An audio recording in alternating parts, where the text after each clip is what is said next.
Perkenalkan, nama saya Erika Yamandasari. Saya dari kelas 6437. Mohon maaf bila nanti video saya agak terputus-putus karena kamera laptop saya itu agak sedikit trouble, Pak. Saya ini di sini ingin menjelaskan mengenai tugas manajemen bisnis dan operasional pertemuan ketiga. Next. Oke, untuk tugas yang pertama, nomor 1. Suatu situasi atau kondisi yang akan diperkirakan akan terjadi pada masa yang akan datang, itu disebut apa? A. Ramalan, B. Peramalan, C. Peramalan kuantitatif, D. Peramalan ekonomi, E. Peramalan subjektif. Nomor 1 itu jawabannya yang A. Ramalan. Yang kedua, kegiatan memperkirakan atau memprediksikan apa yang akan terjadi pada masa yang akan datang. Waktu yang relatif lama itu disebut apa? A. Peramalan, B. Ramalan, C. Peramalan objektif, D. Peramalan ekonomi, E. Peramalan kuantitatif. Jawabannya itu untuk nomor 2 yang A. Peramalan.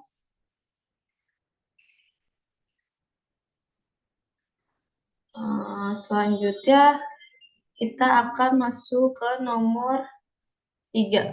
Nomor 3 itu ada di bawah ini yang merupakan jenis-jenis peramalan jangka menengah adalah A. Perencanaan produksi, B. Perencanaan fasilitas, C. Perencanaan untuk kegiatan litbang, D. Perencanaan pembelian material, yang E. Perencanaan kerja dan penguasaan karyawan.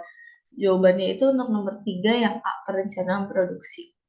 Yang keempat, peramalan yang didasarkan atas perasaan atau intuisi dari orang yang menyusunnya itu disebut apa? A. Peramalan subjektif, B. Peramalan objektif, C. Peramalan kualitatif, D. Peramalan kuantitatif, yang E. Peramalan permintaan. Jawabannya itu yang A. Peramalan subjektif. Yang selanjutnya itu nomor 5. Di bawah ini yang merupakan definisi dari peramalan ekonomi adalah A. Peramalan yang menjelaskan siklus bisnis, B. Peramalan yang memperhatikan tingkat kemajuan perusahaan, C. Proyek permintaan untuk produk atau layanan perusahaan, D. Peramalan yang didasarkan atas perasaan atau intuisi dari orang yang menyusunnya, E. Peramalan yang didasarkan atas data yang relevan pada masa lalu. Jawabannya itu untuk nomor 5 yang A. Peramalan yang menjelaskan siklus bisnis. Next, kita akan bahas tugas kedua. Tugas kedua untuk soal pertama, ini ada soal yang pertama, Anda adalah manajer pemasaran untuk produk mobil listrik PT Maju Lancar. PT Maju Lancar akan memproduksi massal mobil listrik dengan nama Sigesit di daerah Manokwari, Papua. Di sana fasilitas jalan dan listrik belum merata. Namun, dalam jangka waktu 3 tahun pembangunan infrastruktur jalan dan listrik akan berjalan. Lakukanlah prediksi apakah si gesit akan lancar terjual atau tidak dengan 7 langkah berikut. 1. Yaitu kita harus menetapkan tujuan forecasting. 2. Memilih unsur apa yang akan diramal. Yang ketiga, menentukan horizon waktu. Keempat, memilih tempat model forecasting. Kelima, mengumpulkan data yang diperlukan. Yang keenam, membuat forecasting. Ketujuh, memvalidasi dan menerapkan hasil forecasting. Jawabannya untuk soal nomor 1.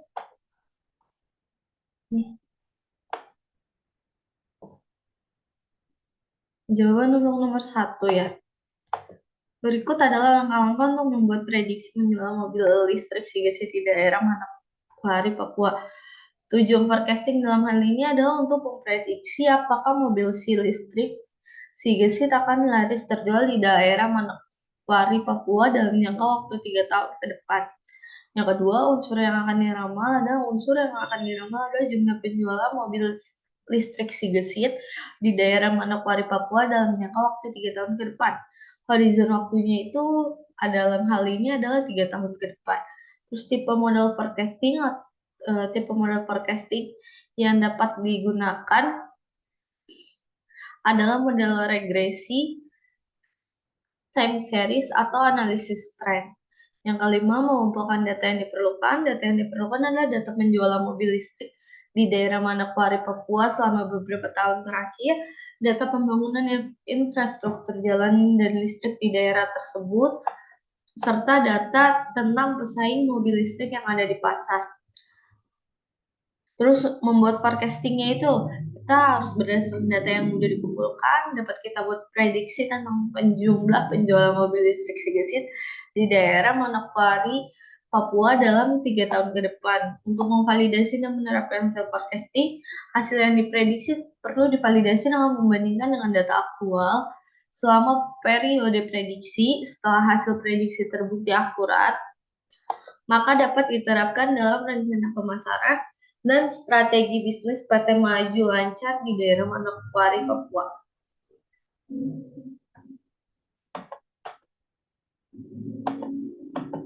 Oke, kita lanjut untuk soal yang kedua, di tugas kedua. Buatlah proses meramalkan yang dilakukan untuk penjualan produk motor Beat yang dilakukan oleh produsen motor Honda.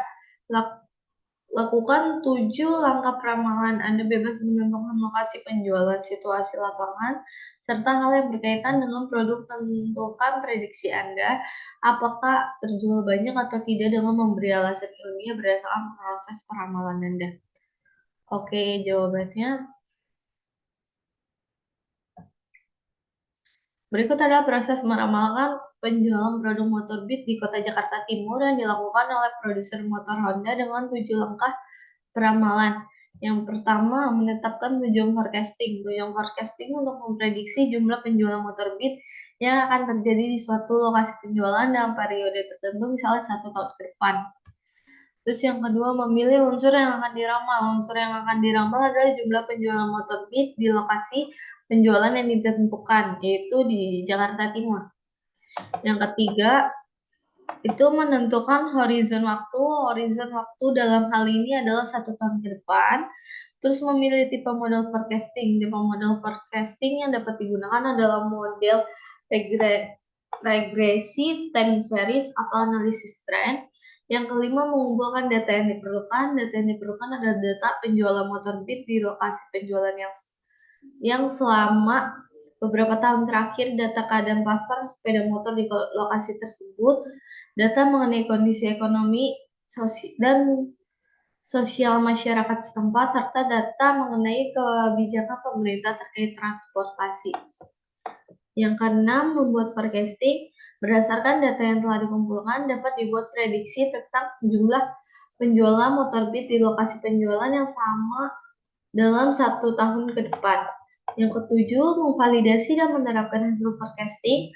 Hasil prediksi perlu divalidasi dengan membandingkannya dengan data aktual selama periode prediksi. Setelah hasil prediksi terbukti akurat, maka dapat diterapkan dalam rencana pemasaran dan strategi bisnis Honda di lokasi penjualan yang sama, yaitu Kota Jakarta Timur.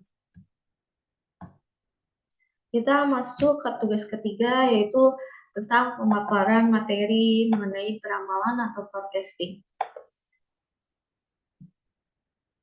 Apa sih forecasting atau peramalan itu? Metode peramalan atau forecasting adalah metode yang digunakan untuk melakukan perencanaan secara efektif dan efisien. Biasanya digunakan untuk merencanakan kapasitas produksi, budgeting, sampai pengadaan barang dan jasa untuk operasional bisnis. Forecasting biasa dikerjakan oleh divisi pemasaran untuk memprediksi jumlah permintaan. Hasil peramalan lalu digunakan perusahaan untuk merencanakan aktivitas produksi atau operasional perusahaan.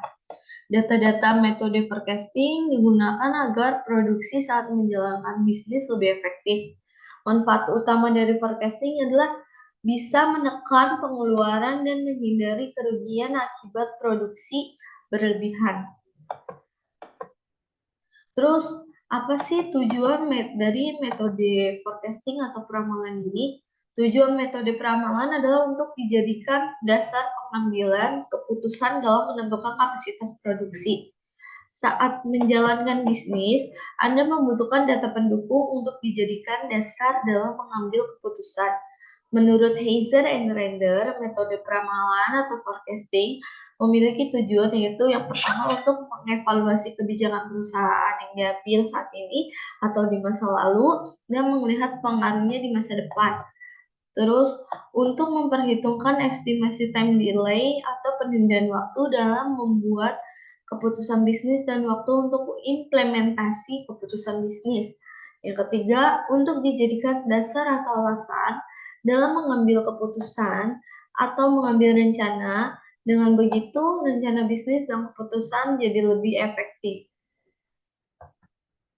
Selain tujuan, forecasting juga memiliki manfaat. Apa sih manfaat utama dari pengguna metode peramalan atau forecasting?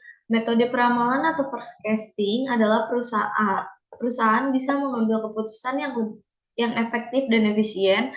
Perusahaan Anda bisa mengalokasikan anggaran secara tepat sasaran dan tidak berlebihan atau kekurangan. Selain itu, ada beberapa manfaat metode peramalan atau forecasting, yaitu satu, bisa memprediksi masa depan perusahaan. Dua, memenuhi permintaan konsumen. Ketiga, antisipasi perubahan tren pasar. Yang keempat, menjaga keuangan untuk tetap stabil. Walaupun dalam kondisi perusahaan itu misalkan mempunyai budgeting yang pas-pasan. Terus ini jenis metode peramalan berdasarkan, ada beberapa jenis-jenis. Yang itu pertama berdasarkan waktu. Berdasarkan waktu itu ada yang jangka panjang, jangka menengah, serta jangka pendek. Jangka panjang itu biasanya dalam waktu 2 tahun atau lebih. Terus kalau jangka menengah itu biasanya waktu 3 bulan sampai 2 tahun. Kalau jangka pendek yaitu 0 sampai 3 bulan. Terus yang kedua, forecasting berdasarkan tujuan atau fungsinya. Yang pertama itu ada general business. General business itu peramalan bisnis secara keseluruhan, mulai dari kondisi ekonomi, politik, sosial budaya, dan hal lain yang bisa berpengaruh ke bisnis. Yang kedua itu ada sales forecasting. Sales forecasting yaitu peramalan jumlah barang yang bisa dijual di masa depan berdasarkan data penjualan di waktu sebelumnya. Yang ketiga itu ada demand forecasting. Demand forecasting yaitu peramalan untuk mengetahui perkiraan permintaan dan kondisi pasar di masa depan. Yang keempat ada financial forecasting, yaitu peramalan bertujuan untuk memperkirakan biaya dan modal yang akan dikeluarkan di masa depan. Terus yang ketiga ini ada forecasting berdasarkan ketersediaan data, yaitu ada metode forecasting kualitatif. Kualitatif yaitu jenis peramalan yang digunakan saat perusahaan tidak punya cukup data untuk dianalisa. Terus yang metode kuantitatif yaitu jenis peramalan yang digunakan saat perusahaan punya banyak data yang cukup, maka hasil forecasting akan lebih akurat karena menggunakan pendekatan data dan angka. Keputusan yang diambil juga lebih efektif waktu data yang diambil dimulai dari 3 bulan atau 2 bulan sebelumnya biasanya. Sekian presentasi dari saya mengenai tugas manajemen bisnis dan operasional.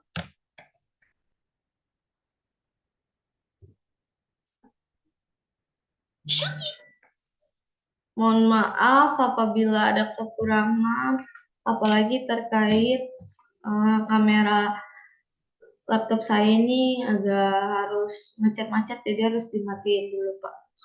Sekian dari saya, atas presentasinya saya ucapkan terima kasih.